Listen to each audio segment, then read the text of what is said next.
Hello, Mark. My name is Tina. My number is 15.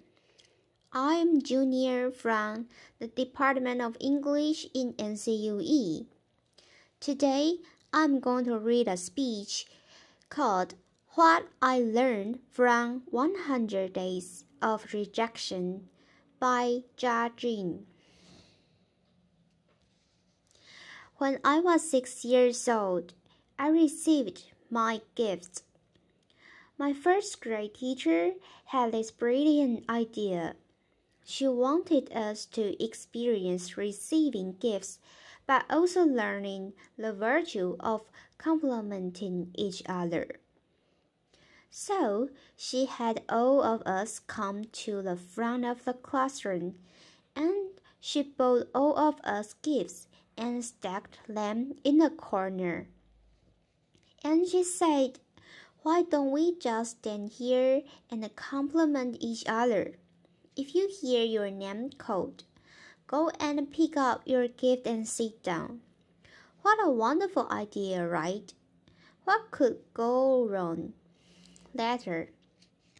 Well, there were 40 of us to start with, and every time I heard someone's name called, I would give out the hardest cheer. And then there were 20 people left, and 10 people left, and 5 left, and 3 left, and I was one of them. And the compliments stopped. Well, at that moment, I was crying, and the teacher was freaking out. She was like, "Hey, would anyone say anything nice about these people?" Later, no one.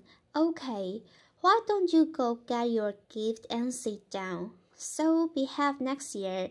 Someone might say something nice about you." Later. Well, as I'm describing this you probably know I remember this really well. Later. But I don't know who felt worse that day. Was it me or the teacher? She must have realized that she turned a team building event into a public roast for 6 years old. And we felt the humor. You know, when you see people get roasted on TV, it was funny. There was nothing funny about that day.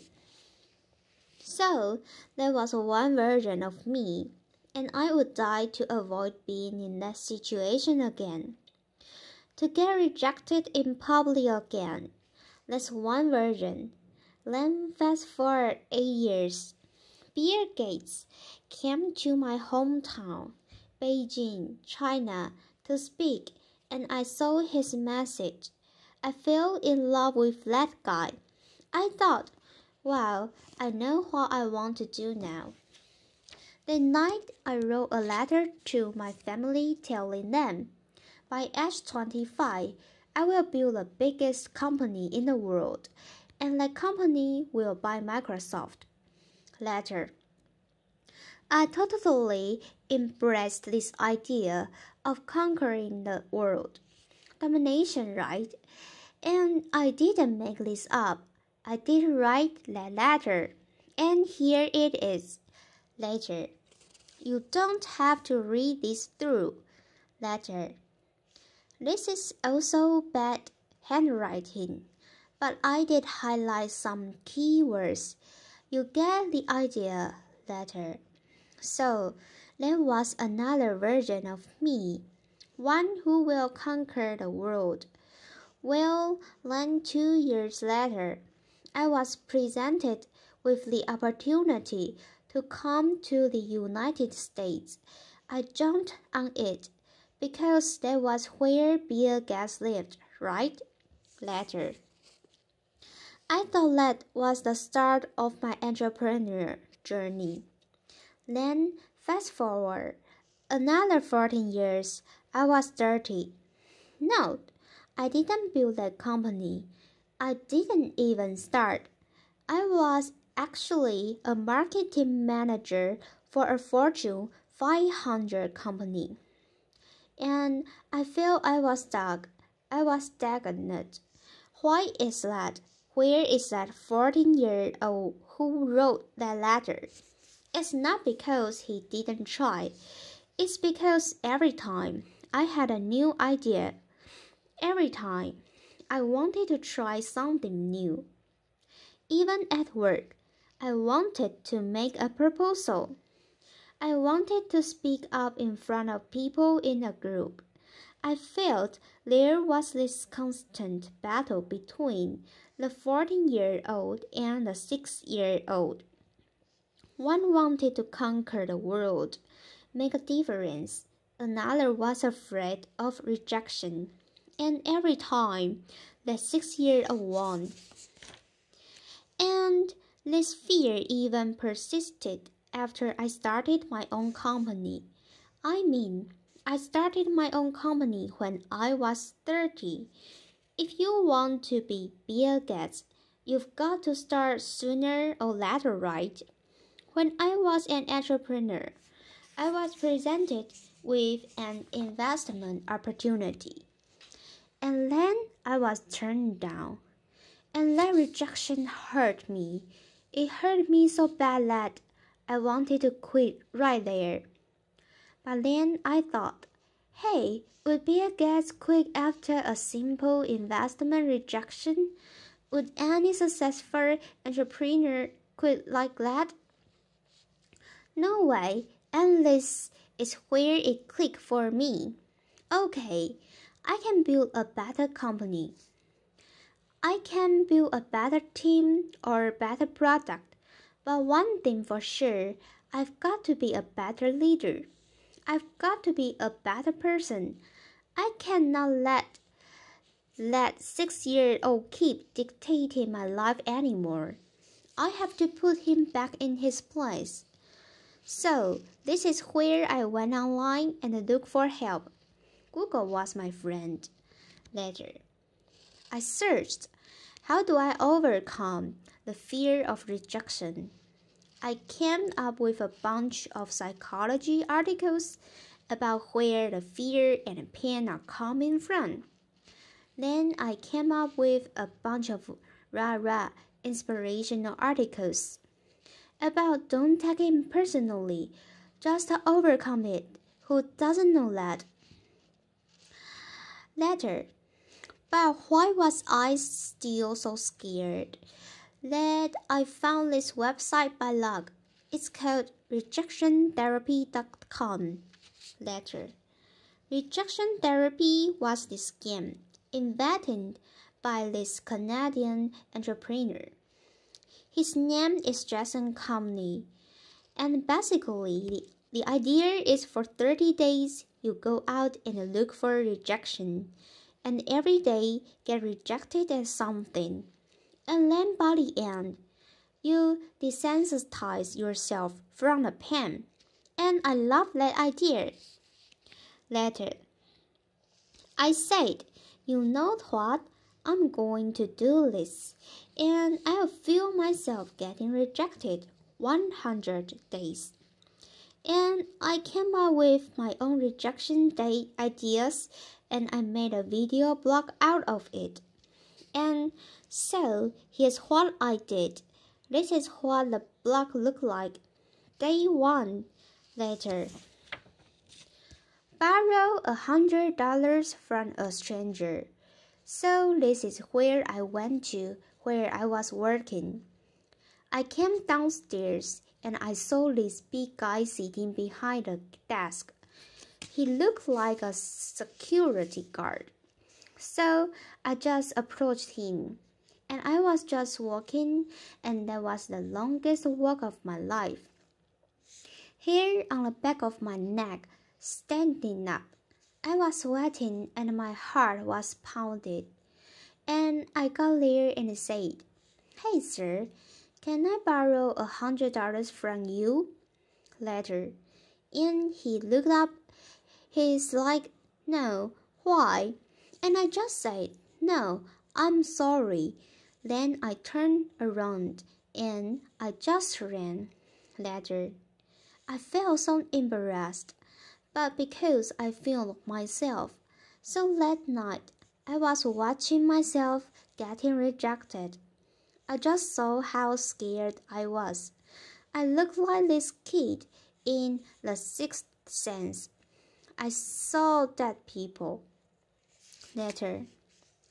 But then I saw this guy. You know, he wasn't that menacing.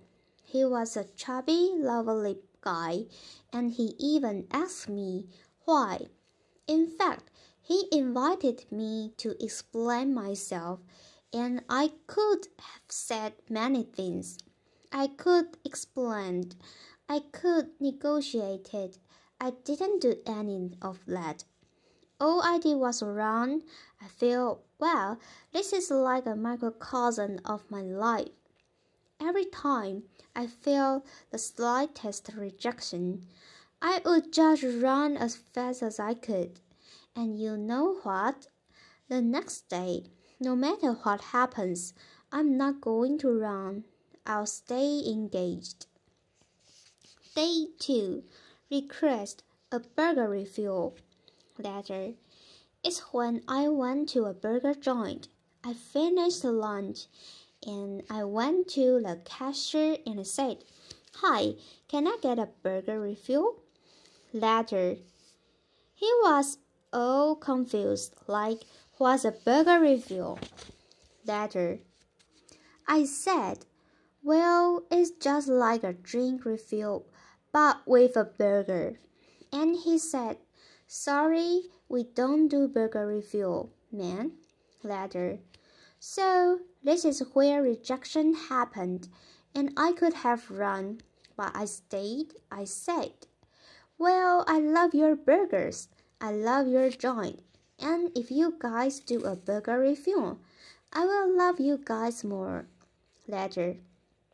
And he said, "Well, okay, I'll tell my manager about it, and then maybe we'll do it. But sorry, we can't do this day."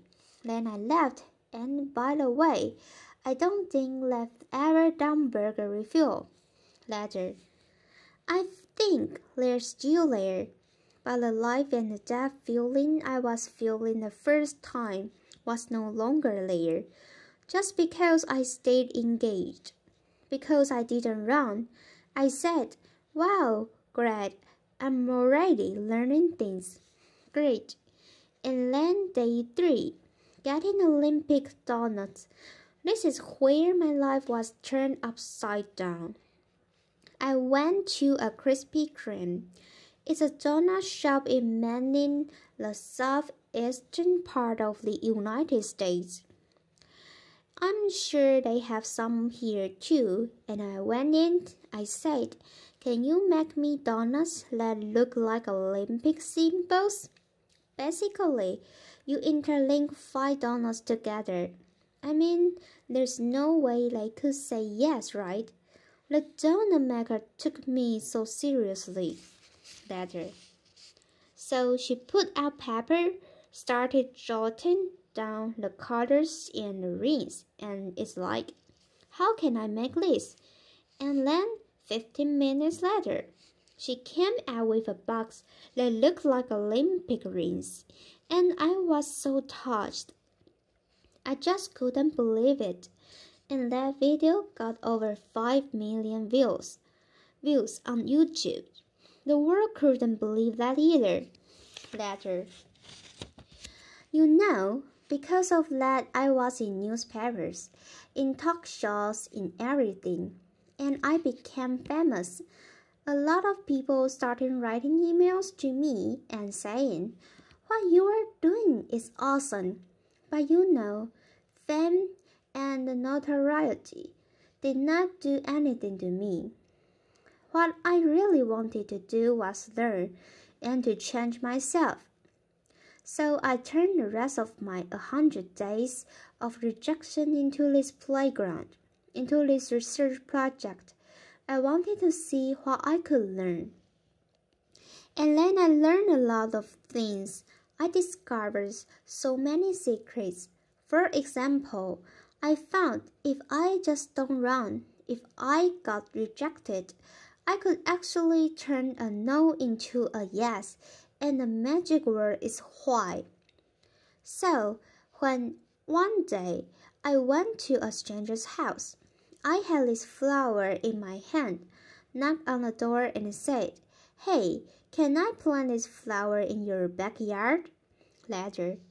And he said, "No," but before he could leave I said, "Hey, can I know why?" And he said, "Well, I have this dog that would dig up anything I put in the backyard. I don't want to waste your flower. If you want to do this, go across the street and talk to Connie. She loves flowers." So that's what I did. I went across and knocked on Connie's door, and she was so happy to see me. Later. And then, half an hour later, there was this flower in Connie's backyard. I'm sure it looks better now. Later.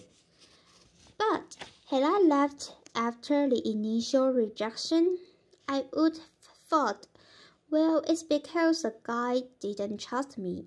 It's because I was crazy. Because I didn't dress up well. I didn't look good. It was none of those. It was because what I offered did not fit what he wanted, and he trusted me enough to offer me a referral. Using a sales term, I converted a referral.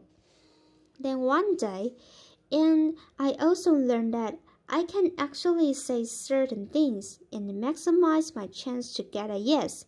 So, for example, one day I went to a Starbucks and asked the manager, "Hey, can I be a Starbucks greeter?" He was like, "What's a Starbucks greeter?"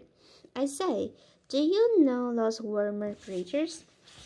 You know, those people who say hi to you before you walk in the store and then make sure you don't steal stuff, basically. I want to give a warmer experience to Starbucks customers." Later. Well, I'm not sure that's a good thing, actually. I'm pretty sure it's a bad thing. And he was like, "Oh, yeah, this is how he looked. His name is Eric." And he was like, "I'm not sure. This is how he was hearing me. Not sure." Then I asked him, "Is that weird?" He's like, "Yeah, it's really weird, man." But as soon as he said that, his whole demeanor changed. It's as if he's putting all the dough on the floor. And he said, "Yeah, you can do this, just don't get too weird." Later. So, for the next hour, I was the Starbucks greeter. I said hi to every customer that walked in and give them holiday cheers. By the way, I don't know what your career trajectory is. Don't be a greeter. Later. It was really boring. But then I found I could do this because I mentioned. Is it weird? I mentioned the job that he was having. And because I mentioned, is that weird? That means I wasn't weird. That means I was actually thinking, just like him, seeing this as a weird thing. And again, I learned that if I mentioned some doubt people might have before I asked the question, I gained their trust. People were more likely to say yes to me. And then I learned I could fulfill my life dream by asking. You know, I came from 4 generations of teachers, and my grandma has always taught me, "Hey, Ja, you can do anything you want, but it'd be great if you became a teacher." Later. But I wanted to be an entrepreneur, so I didn't. But it has always been my dream to actually teach something. So I said, what if I just asked and teach a college class? I lived in Austin at the time.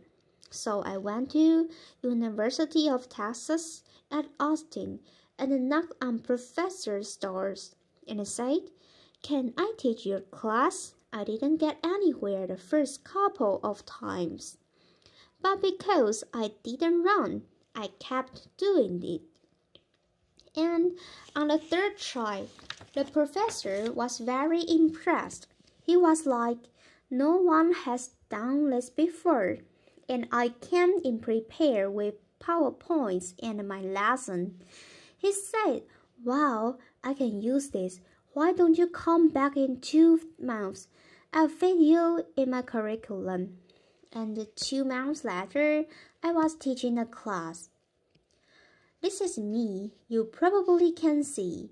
This is a bad picture, you know. Sometimes you get rejected by lighting, you know, later. But wow, when I finished teaching that class, I walked out crying because I thought I could fulfill my life dream just by simply asking. I used to think I have to accomplish all these things, have to be a graduate entrepreneur or get a PhD to teach, but no, I just asked and I could teach. And in that picture, which you can see, I quoted Martin Luther King Jr. Why? Because in my research, I found that people who really change the world, who change the way we live and the way we think, are the people who were met with initial and often violent rejections. People like Martin Luther King Jr., like Mahatma Gandhi, Nelson Mandela, or even Jesus Christ. These people did not let rejection define them. They let their own reaction after rejection define themselves and then embrace rejection. And we don't have to be those people to learn about rejection. And in my case, rejection was my curse, was my boogeyman. It has bothered me my whole life because I was running away from it. Then I started embracing it. I turned that into the biggest gift in my life. I started teaching people how to turn rejections into opportunities. I used my blog, I used my talk, I used the book I just published, and I'm even building technology to help people overcome their fear of rejection. When you get rejected in life, when you are facing the next obstacle or next failure, consider the possibilities. Don't run. If you just embrace them, they might become your gifts as well. Thank you. Applause.